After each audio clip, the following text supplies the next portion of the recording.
Hey YouTube, Coppersan here. We got ourselves another notice to talk about for the future of MapleStory Global, with some very exciting news regarding upgrading those elusive pitched items, boss crystals, MapleFest and future content plans. Additionally, there is a free gift you can claim from the Maple admin right now, so make sure to go talk to her to get a nice amount of goodies. Oh, and there's also no news about MapleStory Classic this time around if you're waiting for that. So, starting off with some of the more exciting news, the GMS team is working on making it easier to progress on multiple characters. This winter they're planning to make changes to make it easier to work on those alts. More quest progress will be shared, weekly quest limits will be changed to daily. I'm thinking here they're referring to the Absolab quests, so from Scrapyard and Demon Camp. And Absolab and Arcane Umbra equipment will be shareable between characters within the same account. That is absolutely huge. So if you have one class of each job branch in Heroic, you can then transfer over spares to your mules, if at least this change is also coming to Heroic. There also are plans to help Maplers whose event gear expired and then come back to those characters. They're preparing a support system that helps to replace that burning equipment and a system that allows for short-term rental equipment, which sounds really good. The GMS team also mentions they see the struggle that the players have when it comes to from getting gear drops from boss monsters, aka pitched items. And since they're considering the introduction of the 30-star system, people are gonna need a lot more spares. So they're planning to prepare multiple restoration methods for spares, including a system that allows players to collect fragments that can be exchanged for a complete piece of equipment, a system to restore destroyed equipment via iQuest, releasing an item that restores a destroyed item, and reducing the penalty for destroyed items, whatever that means. Just keep in mind that those are preparations for plans, so nothing is set in stone yet. Reducing the penalty for destroyed items, what would that mean? Like only 1/4 of the item gets destroyed, maybe? Oh, and then if you then destroy it 4 times, then it gets truly destroyed and you have to get a spare. That might be sick, actually. What about the quest that says like, hey, if you blew up your Berserk and you defeat Hard Lotus 5 times, the item just gets restored? That would also be nice. And I really like that fragment idea. I usually do my weekly bosses, so I'm just not finding any gear. So that would be a welcome change for me at least. If these plans do make it through, I might actually be able to recommend this game to my friends now.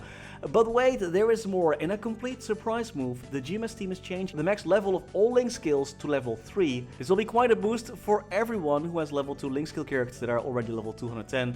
For example here, the Hoyong link skill will give a 15% IED and 19% damage against monsters with full HP at level 3, which is a good increase. To answer the next question, what are we gonna get? What's gonna be released while we wait for all those amazing changes?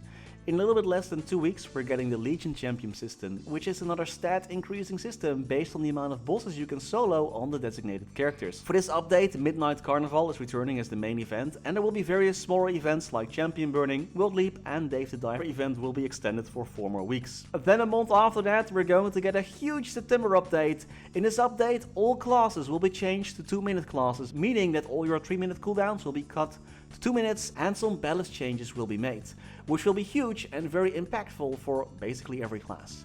A new endgame boss will be added, Baldrix, which is a level 290 boss which will reward new items, and the Destiny weapon will be added, which will be the next long-term progression goal for endgame players. The UI will also be overhauled, which will make the game look more like a mobile game. So I'm wondering if we're also going to be able to play the PC version of MapleStory on our phones, similar to MapleStory Korea. The UI is like very mobile friendly. And the good news doesn't stop there, because GMS will also be getting its own test server in the first half of 2026, like its own public test server. Obviously they have a test server, but they're going to make a public one. I do believe this is a great step forward, and I understand that, setting up a good infrastructure for that, for like a test client, will take some time, so I don't mind that it takes a while. But I also hope that in turn enough resources will be assigned to bug fixing, as we can test all we like, but if there's not enough time to fix the bugs or not enough people, then, it will just be a waste of time. But I'm pretty sure the GMS team is taking this into account as well, so exciting stuff there as well. In other news, there will be no changes to boss crystals and the amount that can be sold in GMS, so no worries there.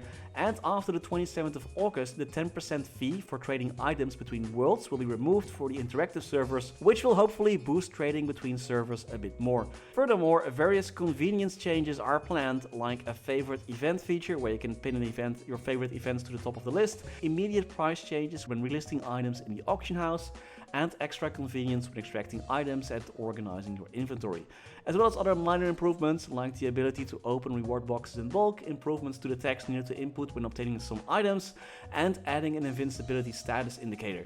The familiar system will also be improved, allowing familiar system presets, expanding the familiar inventory and back slots, and removing a less preferred elements from familiar potential and adjusting some of their stats. And then there is the bigger part of the notice about MapleCon LA. This part boils down to that the team is working on a bigger venue with more things to do, more rewards, and just overall improvements compared to the last year's event. However, this sadly also means that the ticket price will be higher compared to previous year. Just for your information, these events are not done to make money, they just want to break even. So to sweeten the deal, there are various goodie bags that attendees will get, which look really nice. I love those socks. And it's not just physical items. Attendees will also get in-game items, including a vac pad. There also is a premium tier ticket, which includes a vinyl record and commemorative pin. Also, attendees can choose between a clothing set, VIP royal and face coupons, and 5 coloring prisms, or a bunch of in-game goodies, including 2 magnificent growth potions and an 18 Starfall scroll, works on gear up to level 250. If you have a VIP ticket, you can get both of those, which is really nice. Tickets will go on sale on the 22nd of August, and more details about the event will be released on the 18th of August. This is also the event where more details about the winter update and the classic server will be revealed, so this will be very exciting. I hope there will be good live stream coverage for the people at home.